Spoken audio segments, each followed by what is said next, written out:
give with pure intention, you receive 10x. Yeah. You know, the people that fuck up with giving are the ones that in the back of their mind, they say, well, I'm going to make this event the best because it's going to help my book of business or it's going to help. But when you give with pure intention, you can't lose. Yeah. Right. You really can't lose. Welcome to the Fuel Hunt Show. So tell me,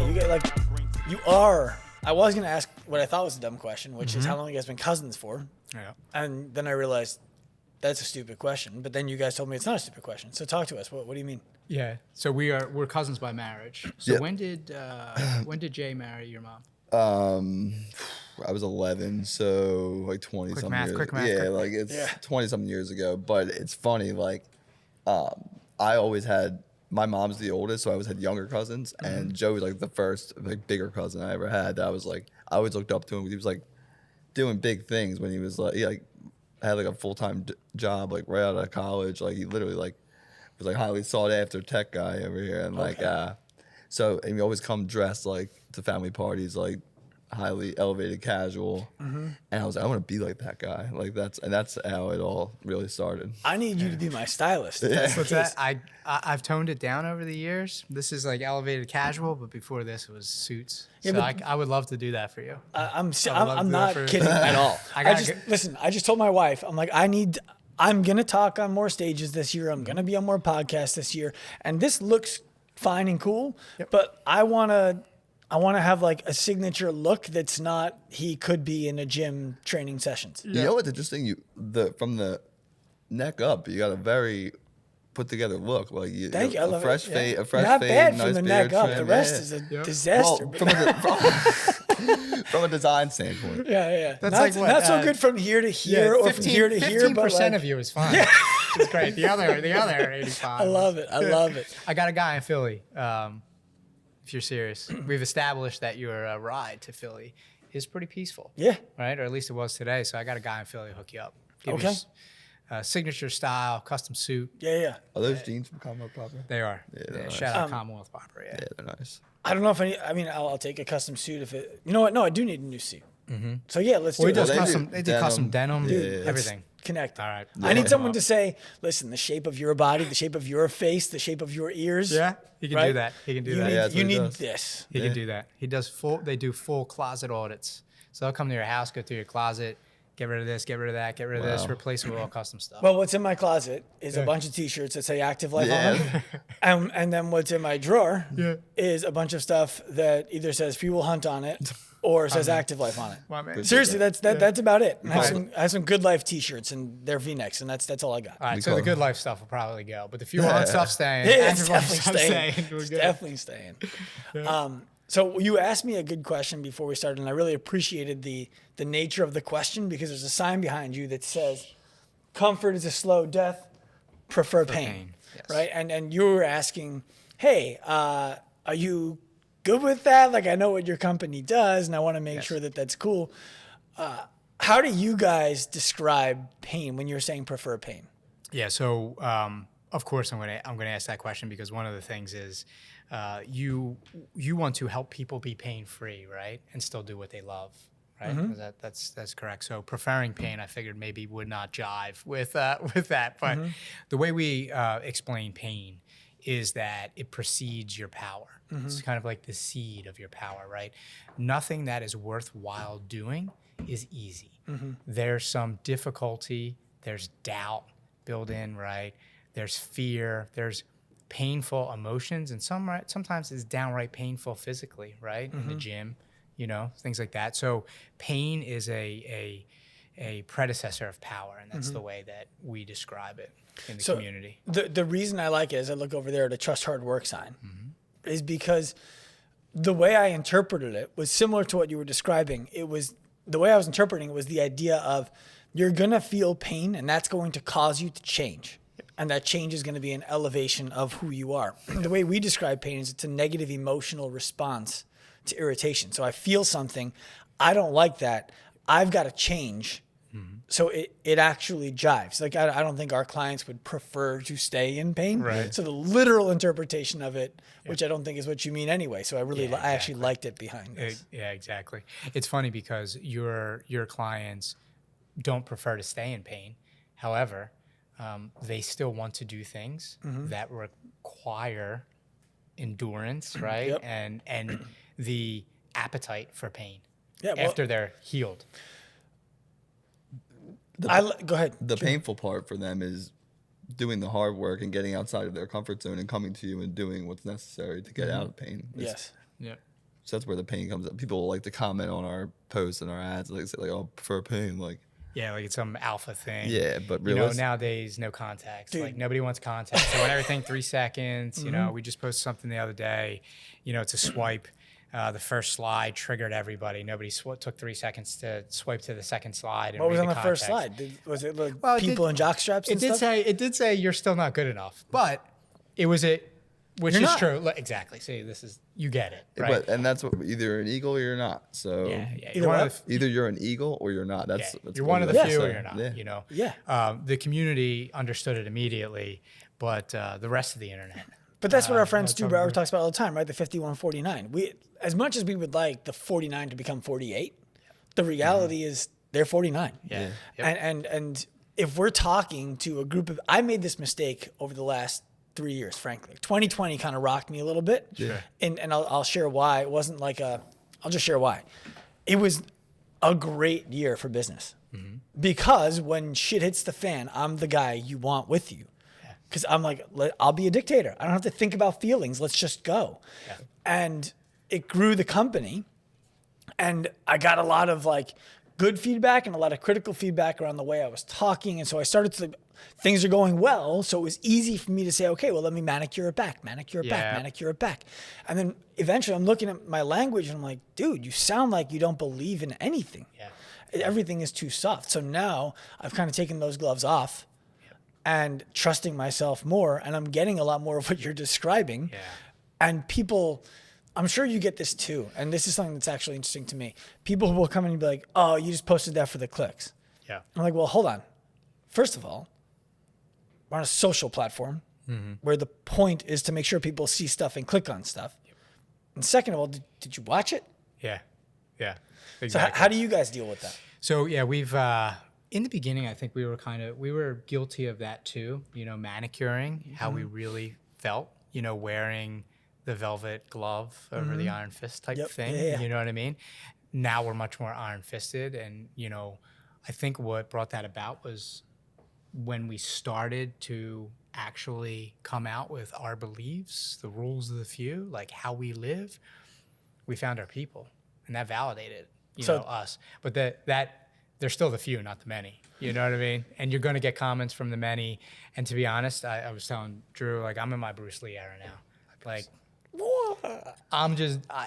I could give a fuck. Like, I know my people. I know what mission we're on. We're mission driven. And that's that. All right, so now we obviously have to go backwards. What are the rules? What's the mission? Yeah, so our mission, our big mission, is to restore the dignity of hard work. That's our big mission. We are a community that lives by a code of conduct. Like nowadays, everybody thinks of us as a clothing company, right? Which we are now. But we started, that's a facet of us. Right. I don't think of you as a clothing company, to be clear.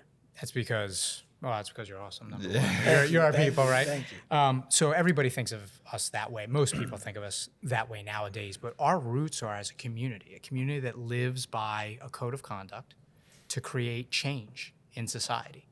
That change is created by living the rules of the few so that we can strengthen ourselves first and in turn strengthen society, restoring the dignity of hard work. There's 11 rules of the few.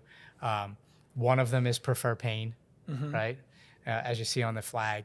But that's really the rules of the few. They're a code of conduct that we live by. They cover everything from giving to pain to risk to a pledge to die growing. My favorite and the last bonus rule is you are who you hunt with, right? Like which embodies, that rule embodies our mission and our community in that single sentence. Yep. So. Yeah, for sure. So I don't see many clothing companies out there with codes of conduct. I don't see many clothing companies out there who get emails like we do that say, I can't order a shirt from you because I haven't earned it yet. People say that to you. all the time.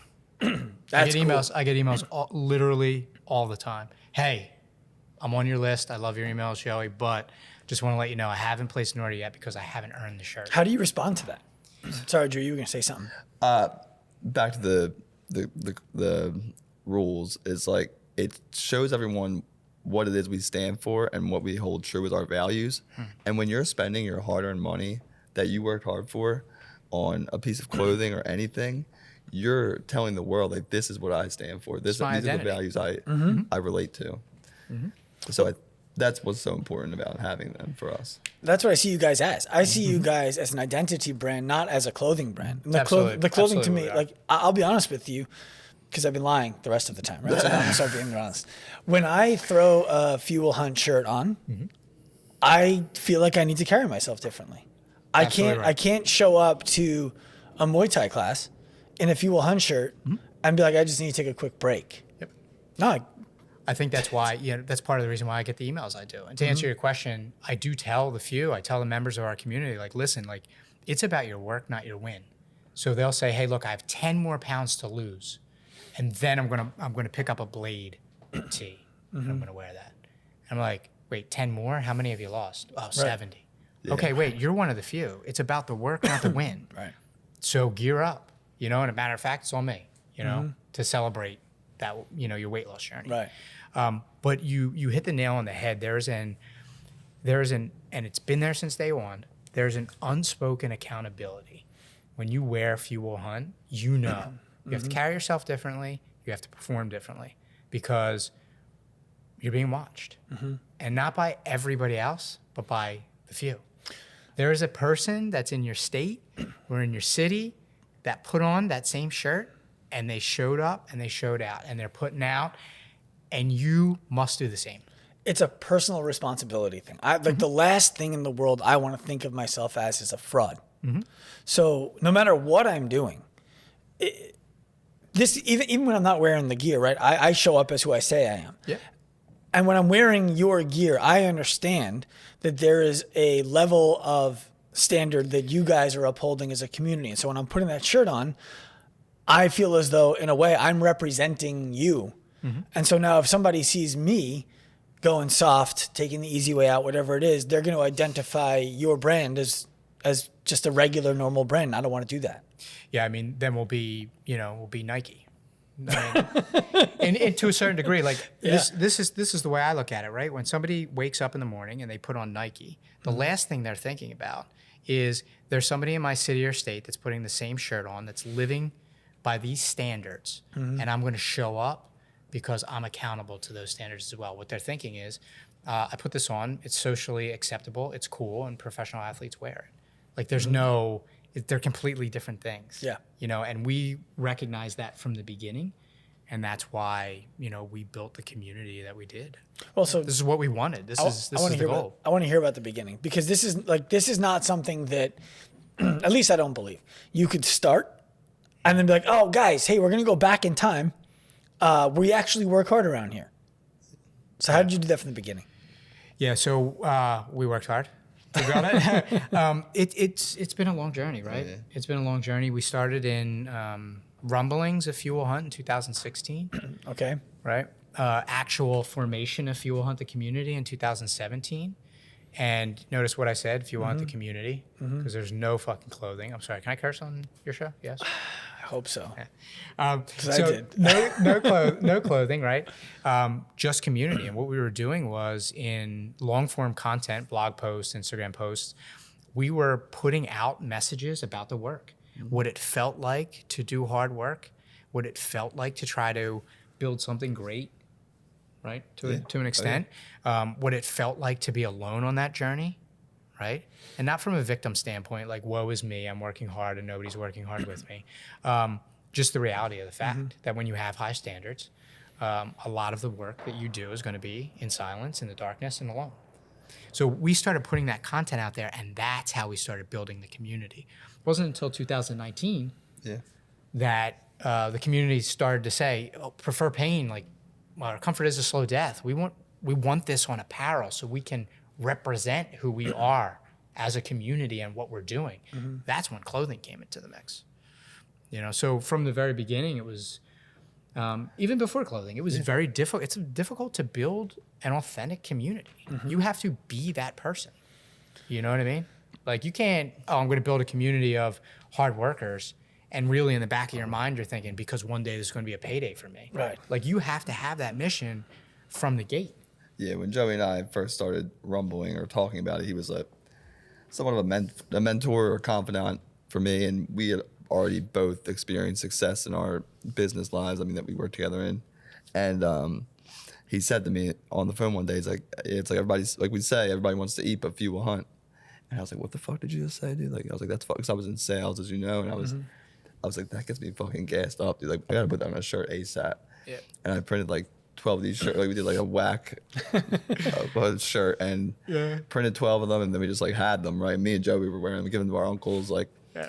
And then we started, we were like, all right, like, we gotta find other people that think like this. And then we were toiling, like we would spend over a day writing these blog posts, like, and these Instagram posts. Like, we would just like back and forth, like, making sure they were like so perfect, and we would post them and get one like to our with our 100 followers. Yeah, we've all been there. Yeah. And like, I was like, damn, we're fucking working so hard, like, to do this. And then we like, where are people at? Like, we thought that it was like, you know, build it and they will come type thing, you know, post a couple times.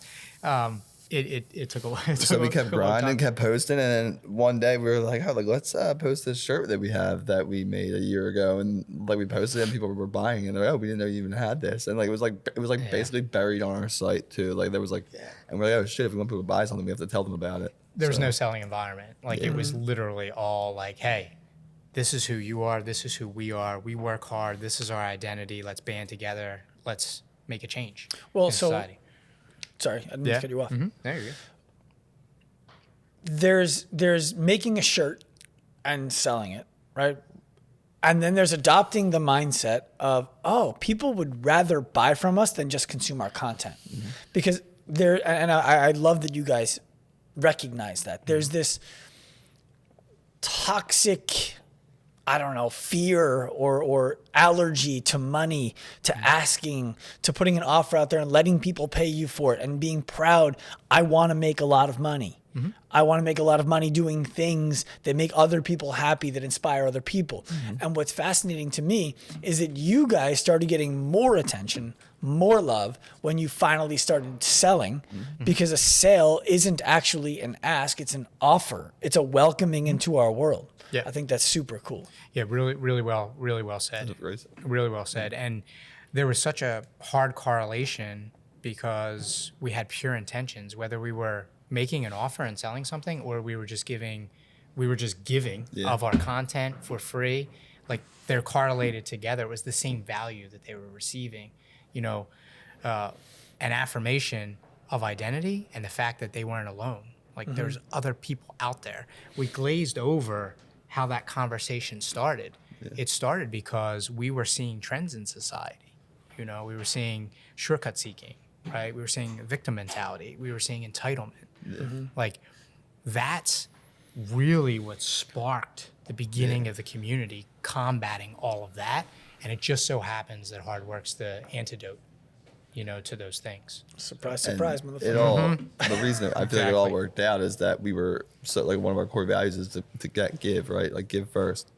And we were always like, literally we're like, all right, let's just pour so much value into these people that are following us and engaging with our content that like there's no way we can lose. And we've stuck true to that. But I was in sales previously, and to your point, like if you're selling something you truly believe in, there's no hard feelings in selling. You're not like, you're not worried about what people are going to perceive you as, because you know that what you're selling is the solution to their problem. And it's going to add value to their Correct. life. And so like when we're telling you to come by Fuel Hunt, like I don't feel sorry. I'm not like, oh, like I shouldn't be pitching my product, because I know if you're one of us, you'll enjoy it. Yep.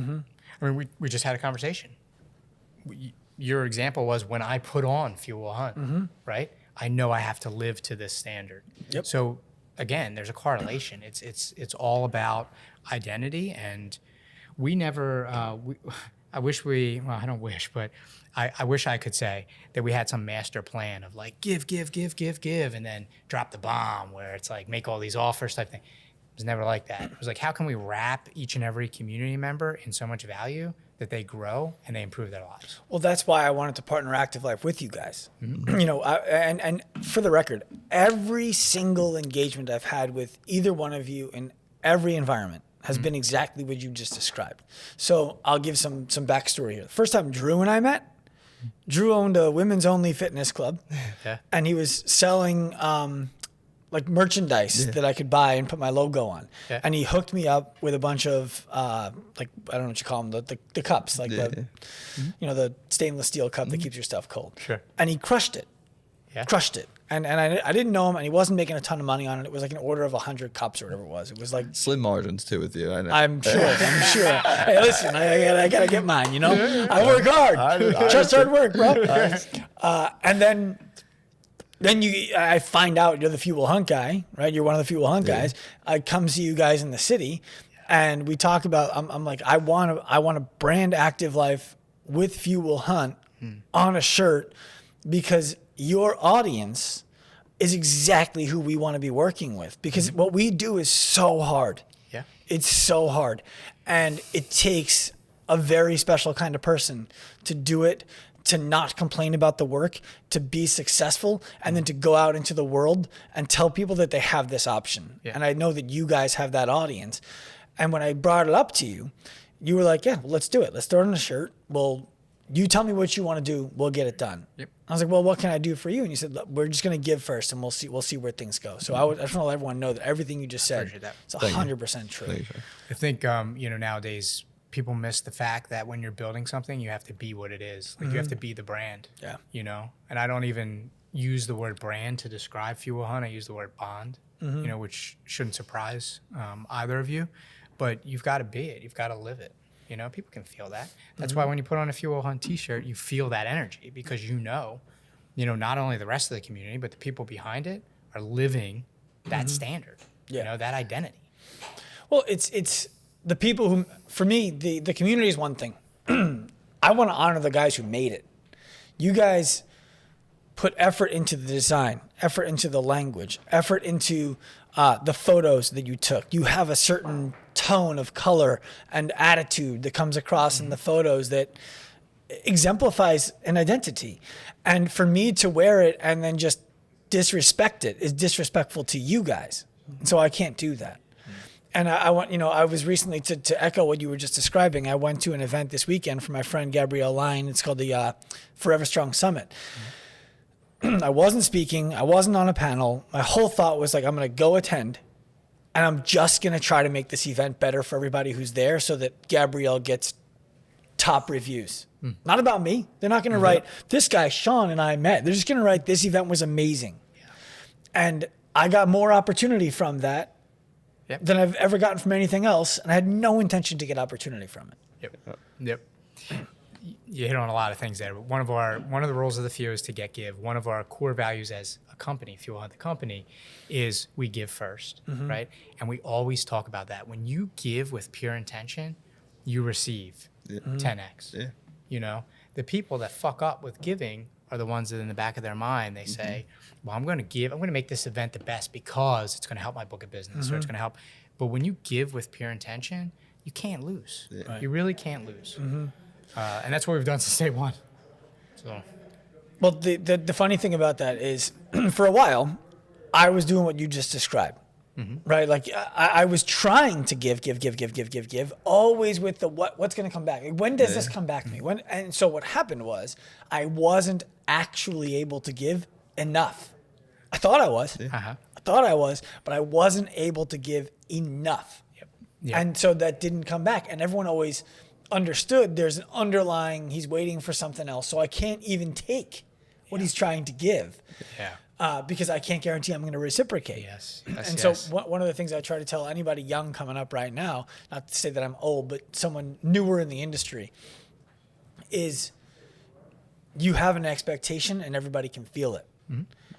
When you lose the expectation, you'll have the opportunity to get. Yeah, absolutely. That was very well said. And it's the law of reciprocity. Like the universe it knows that you're waiting, and it's very easy when you're getting started in anything to retract, right? Like we're like we probably sound so fucking crazy. Like, hey, when you're coming up, give everything away. And it's like, well, that's what you need to do to build goodwill and essentially show everybody like, hey, I'm a good person. That's someone you should be working with, right? Like, because without that, like, people wouldn't believe in what we were doing to this day. Yep. Well, what I love about what you just said is you went into the woo-woo a little bit. Right? The universe knows. And it's like, well, hold on a second. I'm supposed to trust hard work. I'm going to prefer pain. And I'm waiting on the universe. Yeah. And I love that you were able to bring those two things together because it's true. It is. Right? It's like you trust hard work because the world understands hard work is where results live. You prefer the pain because you understand that on the other side of pain is all the bliss that you want. You can't get there without the pain. And so you become addicted to the chase because of what you get from it. Yep.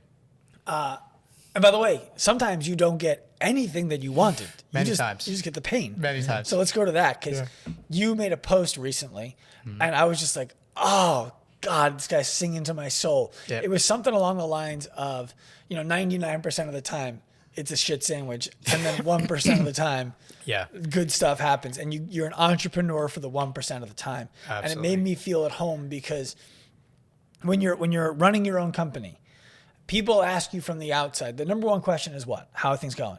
Yeah. And the answer I want to give is like, how much do you really want to know? Yeah. I always say, how much time do you have? Yeah. Or I say good. Either Right. one. If I'm not going to get into it, but I say, how much time do you have? Yeah, You know what I mean? but it's just a bad question. Yeah. Yeah. It's a bad question because if you've ever owned a business, something is going poorly. Yes. And the only thing you're able to think about is the thing that's going poorly, no matter what we do. So talk about that. Yeah, we actually did an episode of the Fuel Hunt Show, the truth about entrepreneurship, because entrepreneurship, and this isn't a new thing, it's been glorified. It's been glorified probably since, I don't know, maybe early 2000s, started becoming glorified. Gary Vee took it to another level. Yeah, like it was and this is what I said on the show, it was a solution, but I believe that entrepreneurship is a problem. It's the biggest fucking problem that you will introduce into your life ever, right? Yeah. Because 90% of the time you are treading water. 9% of the time you are drowning in said water.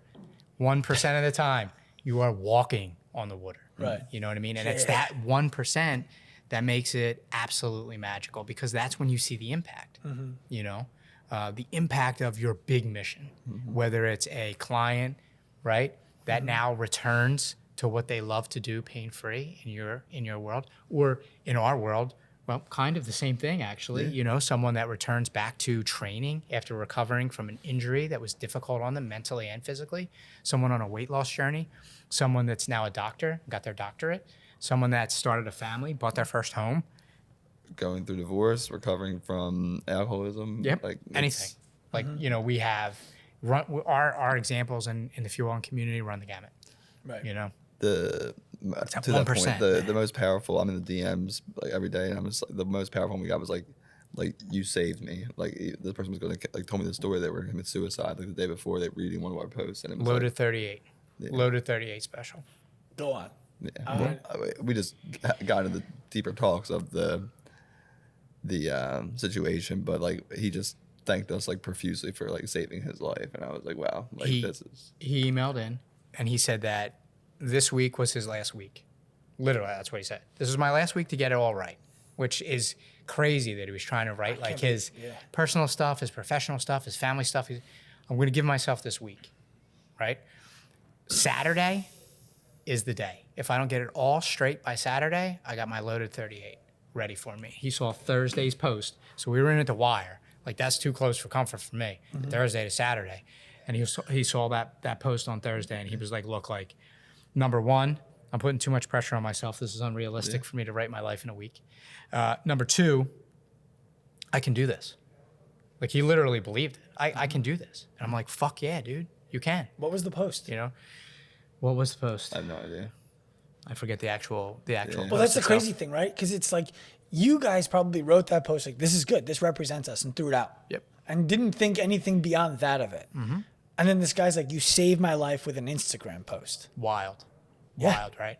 And we're, look, man, like, I don't want it to sound like we're coming down from the mountain, like we're putting stuff out on social media that's like, You're not. but it's the 1%. I think That's a the lot- best way I can explain it. It's the 1%. I was gonna say too about the post. Like it's everyone has that power within them to write the words that we do. It's just that Joey and I just take the time to reflect on our scars and our stories and practice creative writing that allows us to tell them in a different way that resonate with people. It's going to hit you. It's going to hit you and wake you up. Well, and I think you said something important there that I want people to hear. Everybody has it in them to do it. That doesn't mean you can do it today. Yeah. It means you have it in you to get better than you are today, to be able to do what you're doing eventually. And for some people, that's going to be fast, and for some people, that's going to be much slower. I forget who it was this weekend who said it, but it was really smart. It was the idea of find yourself a mentor you'll never catch. Find yourself a mentor you'll never catch. And what that was intended to be was you find someone you want to get help from. Yep. And then that person is going to keep improving because that's who you want to mentor you, not somebody who isn't going to keep improving. So you're never going to catch them. Exactly. Yep. Another core value of Fuel Hunt, never peak. Yep. So that's we never peak. It's one of our core values as a company. Right. It appears in Rules of the Few, but one of our core values as a company, because that's what we want. Like, we want continual growth to the grave. Yeah, I love that. You guys are in the middle of something really interesting, and we are too. And I think everybody hits it, and then they have to decide what to do with it. And that's the aim for scale, right? The attempt to grow to something bigger. For people who've never been an entrepreneur before, what I want to explain is there's a moment in time when you're hitting profitable revenues to the point that you can live a certain kind of lifestyle that you couldn't live before, but you can't grow. So you're making a decision of, okay, if we want to grow, I got to either, in your case, order a bunch more inventory, step up marketing, I imagine, bring on more staff. In our case, it's similar, just no inventory. And that cuts into all of the profit, if not beyond that, just for the chance you can keep growing. And I used to watch movies and be like, why didn't the drug dealer just stop? Yeah. Right? Like, you were doing fine, bro. Yeah. Then you had to It's like, Tony, ship it to Canada. Tony, Yeah. did you need the tiger? Exactly. Like, did you need the tiger? Exactly. You know what I mean? So talk about the difficulties of aiming for scale when you already have something good and it's like, all right, well, we're going for something epic. Yep. I think first and foremost, who would we be if we rested on our laurels? Like, we are asking our community to take a pledge of growth to the grave personally, right? In their lives. Who would we be if we reached a pinnacle as a company and said, this is good enough? You're still not good enough, just like our post said the other day. So again, it goes back to my comment of, being the bond, being the brand. That's the way I look at it. Like, there's never a moment where I say to Drew, hey, we're doing pretty well. Let's just hang here for a moment. Like, and there's also never a moment where I say, hey, we can't hang here. You know that, right? Because we're both in lockstep. Like, we know we're just going to take it to the moon. And then once we're on the moon, look out What other planets? and decide where we're going to head next. Like, that's the way it's going to go. It's not even like a question. It's like, because like we embody the Kaizen approach, like every day better. So it's like, what's next? It's always, and that might be a fault, and it might make our lives harder, but that's just the way we choose to live. Yep. And to comment on your entrepreneurship statement was like, a quote, this is not a Drew B original quote, but it's like, everybody has dreams, but few will actually achieve them because they run out of time or money before they do. And that's one thing that sticks with us the most, is like, when you're starting an entrepreneurial journey, like, that is 1,000% a true statement. Yeah. I think it's a mistake, and I've made it and kind of edited my mindset to have the dream be an outcome. Yes. Yeah. Right. So my dream now is a life of freedom without compromise. And that's our mission statement. And so why that? Because, well, I get to wake up every day and live my dream. Yep. And would I like to expand my opportunities? Of course I would. But if I can keep going, like, it used to be really hard, the way that you were just describing, and it's still hard, but I mean, mentally, like, when am I going to get there? When am I going to get there? When am I going to get there? Yeah. You know when it clicked into place? When you were there, Was it? No. you realized. I was on a hike in Arizona with my wife, Sedona, Arizona. Yep. Beautiful place. Yeah. Yeah. So we're hiking to a place called Devil's Bridge. Yeah. And we get to the top. I'm like, all right, overhyped. And then we start walking back down. And person after person after person was asking, hey, how long till we're there? How long till we're there? how long till we're there? Until finally I stopped somebody and I was like, hey, I need you to turn around for a second. You see that? And they're like, oh yeah, it's a really good view. And it's this huge vista of like a valley that you wouldn't turn around to look at until you're coming back down. And I said, look, that's a better view than what you're going to see at the top. Yep. You're already there. Yeah. And So powerful. I looked at him like, stop doing that in your business. Yep. Or in life too, right? Like that's we get hit with memories from the basement or from our flawless 1.0, like our first gym. Now we're in like a 5,000 square foot facility, but we were our 1,000 square foot box. Dope, like, by the way. This place is so cool. yeah, It like smells good. like, and I can't like all our friends, like I specifically Nikki Rod, a professional grappling athlete. And Gordon Ryan's foot. Yeah, one of our athletes and friend of ours, he told the story on his podcast the other day about like how he was like grinding every day, like traveling to and from New York, living on like friends' apartment, like floors.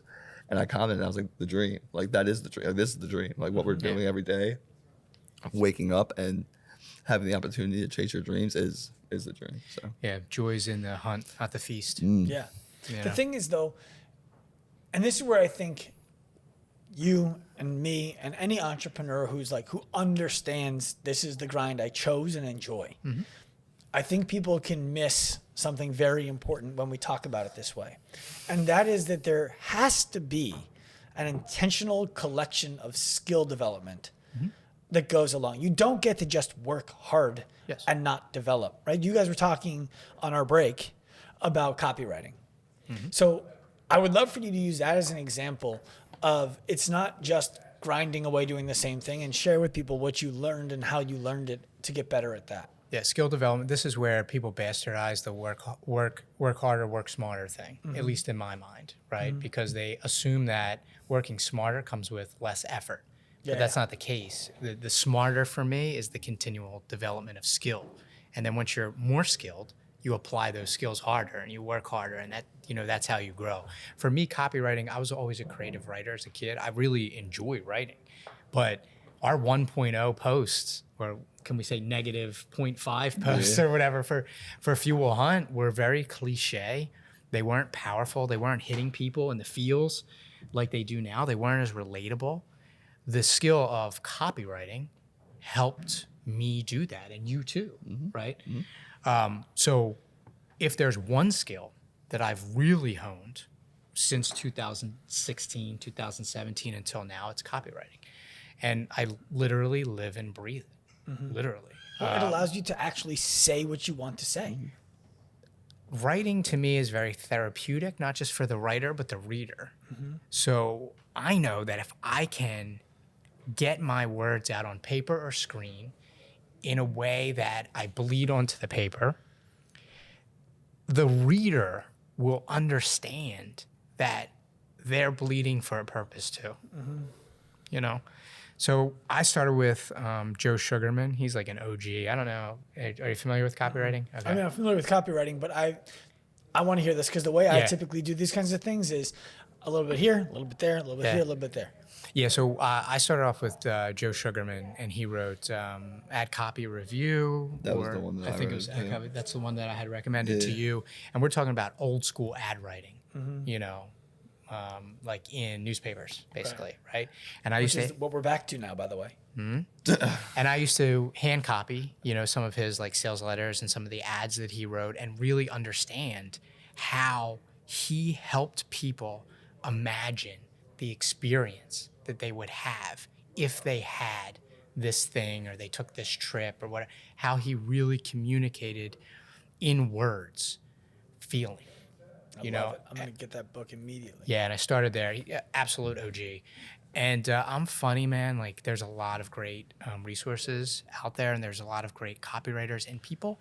But I'm funny, man, with my attention. I keep it very focused and narrow. So, Joe Sugarman, I'll give you another name, Chris Orzakowski, and he is a Jersey guy in the game right now. Joe isn't anymore. In the game right now, I'm part of one of his programs, and he's phenomenal. So he's another great guy to follow. And then Bedros. Bedros is another huge inspiration, and they're kind of like and they're kind of they're the three people that I look to when it comes to honing skill and being able to bleed onto the page. Yeah. There was a book that I use, and I'm going through again now, but it's like 365 days of creative writing prompts, and it's like I have all kind of crazy shit in there. And like one day was like write 2 paragraphs or for 10 minutes about an orange. So I just set like a timer for 10 minutes, like describe an orange. You know what I mean? So like hard work like that like isn't truly comfortable, or you might not feel it's worth your time, but it's like a good resource for. Yeah, when I first read developing Joe's creative book, like I went back to some of the posts dude, bro, it used to take me like 2 days to write a post. You know what I mean? And they sucked. Well, in my opinion, they did. Like back in the day, like I read Joe's stuff and I was like, oh my God. Like I'm a systematic thinker. I build software for a living. I think in systems, but yet when I'm writing these posts, I'm just like all over the place, you know? And the 2 days for posts, like, from a business standpoint, which is not good for. No bueno, dude. No bueno. You have an interesting blend, though. Not a lot of people who are into tech like that are also into the arts. Yeah, I'm science and arts are my thing. Yeah, typically it's science or arts. He looks at science as an art, which is that's cool. Yeah. I'm curious about your avatar for the brand icons. So, for example, I'm looking around this room. You got fighters everywhere. I don't actually know who that is. Bodybuilder. Okay, fighters, bodybuilders, athletes. Let me tell you how to run your company for a second. Let's do it. Entrepreneurs, man. Yeah. Why aren't there entrepreneurs repping your stuff everywhere? There are actually. Okay. Unfortunately, we don't. In the imagery. Well, I mean, Bedros is the OG on So, it. let me back up. I know they're wearing it. I wear it. I'm an entrepreneur. I wouldn't know how to work for somebody. This is such a funny. I didn't mean to cut you off. It's okay that you did it. I'm here to interview you. When we started this, like Joey and I are entrepreneurs by nature. Like the first person we were writing to was an entrepreneur. Like I was like, entrepreneurs are going to wear entrepreneurs and It's the sales journey. and salesmen. Like this is who this is for. They're going to buy all this, and this is how we're going to create this great global community. But and then it started popping up in like garage gyms and CrossFit gyms, and we're like, oh, like this like isn't necessarily what we set out for, but like let's embrace it because realistically. Our days start in the gym, and most likely everyone who is an entrepreneur or works hard, they start their day in the gym. That's what Stanley Cup just did. Yeah, that was crazy. Yeah. So we had a very in the inception we had a narrower avatar, but then it widened actually. So our avatar or our community member. What they're about is wider than what most people would probably expect. It's only 3 things, but it's very wide. Yeah. What do you mean it's only 3 things? So 3 characteristics. Okay. And you can put any community member through this test. You can put yourself, through the test. There's 3 things that every community member of Fuel Hunt has in common. They're in the gym at some point. Number 1, first and foremost. They have a growth mindset. Second thing. Third thing is they've gone through some shit. In life, voluntarily or involuntarily. They could be an entrepreneur who's chosen these circumstances and challenges, or they could have a childhood wound, or an adult wound. Exactly. So those 3 things embody what an eagle is in the community. So when you speak about avatar, they're the 3 characteristics, and we're them too. Same 3 things. I love it. I fucking love your brand, guys. Yeah. But we'll love you back, dude. We do. We love you back. We do appreciate the tip. We'll get more content. Yeah. Entrepreneurs. Bring me in. I'll run the company. Yeah, That's what I need. That's what I need. That's what you need. You need some idiot telling you how to do stuff when I haven't been able to print a T-shirt and sell it. We are forever students. We are forever students. Lifelong learners. White belt mentality all day, every day. I love it. Yeah. I love being here. I'm thinking about moving my company to Philly. Yeah. We're still growing into the space. We have 10,000 square feet, so I can see a little spot for you over there. I'm trying to get kicked out. Yeah. I talk a lot. I'm talking all day. Anything I didn't ask you guys about that you think would be valuable for the audience to know? Where to find us? Okay. If you want to be a where part to of the find community. us. And you can find us on Instagram at Fuel Hunt. You can find us at fuelhunt.com. And there's the jump-off points. Pretty much everything is there. On the website, you'll find all of our Made in the USA. Very proud of that transition that happened this year. So can we just spend 2 minutes talking about that? Yeah. Well, absolutely. Yeah, absolutely. Why? Like, our mission, I've said over and over again, is a life of freedom without compromise. What that means is not I don't want Chinese food for dinner tonight, but my wife does. So, okay, I'll compromise and get Chinese food. Like the vision, the mission, the values is what I'm not going to compromise on. I want a phenomenal relationship with my wife. And so if she wants Chinese food tonight and it doesn't offend me, I'm going to get Chinese food tonight because the greater goal is my wife. Sure. When you told me that you guys moved everything from a variety of different sources to completely made in the USA, every single bit of it, the first thing that popped through my mind is these guys don't compromise. Yep. And I thought that was awesome. So can you share with me why? Because I know that's harder. Yeah. Oh, it's way harder. Nowadays, Which is crazy, by the way. This is a hot take, but nowadays, if you're going to start an apparel brand, it's relatively simple to do. Simple, not easy, Right. but simple to do with overseas product, because overseas there is child labor. And there's forced labor, and you can get anything you want in 2 weeks. Here we live by a different standard, different values. Things take longer. They're more expensive. So it's definitely harder, but we believe it's the right move, not just for our community, but for our country. Yeah, man. This building right here that we're in, HQ, was a textile facility, dyeing and spooling yarn here for almost 140 years until it went overseas. So the way we look at it is we're not only restoring the dignity of hard work, but we're restoring that too. We're restoring American manufacturing. Just gave me the chills. It's like a poem. This left to go over there, and you guys are standing for a culture that you want to embody. So you're bringing the exact thing in a lot of ways that left right back to the same space. And the part that's so funny and triggering, for lack of a better word, to us is that a lot of our competitors and people out there saying that they're American companies have made in China on their neck tags, right? Right. Assembled in the USA. Yeah. We put it in a box in the USA. There are loopholes. There are Meat, loopholes. same thing with meat. I don't know. We don't need to get into that, but there's, Yep. it's No, the same there's thing. Please don't. Yeah. That'll be another hour. Drew will go an hour on that one. Yeah.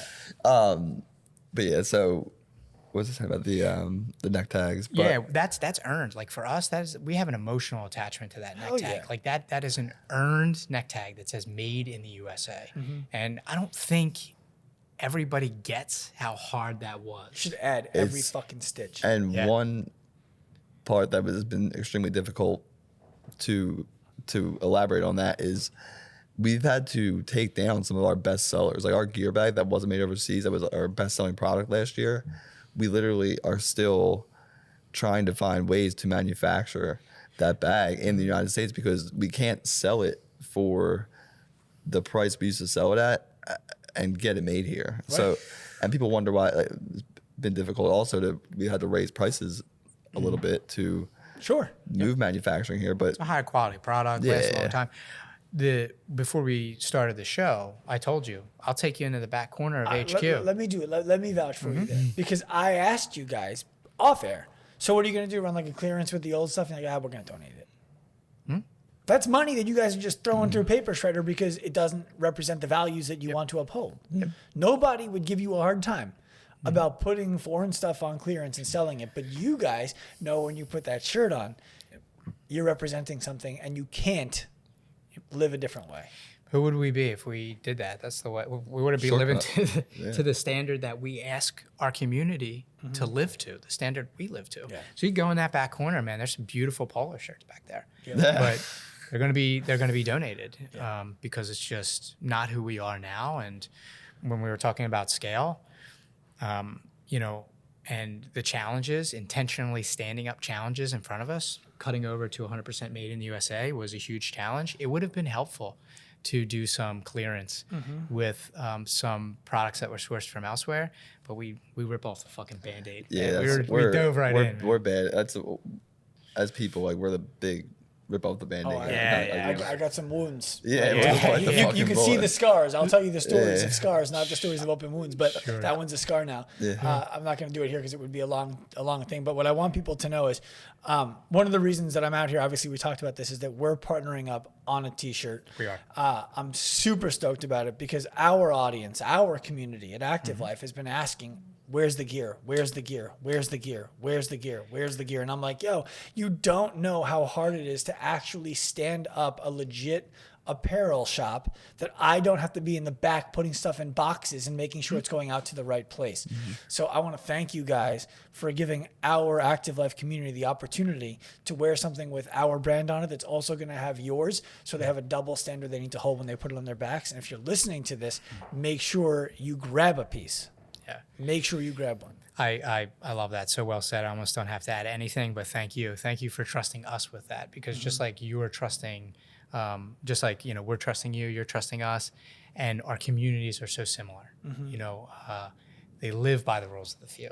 You know what I mean? So we're very grateful for the opportunity too. And it's a banger, for the record, of a tee. Hell yeah. It's a banger that really embodies what Fuel Hunt is, what active life is, and what freedom without compromise is. Yeah. 100%. All right. Thanks, bro.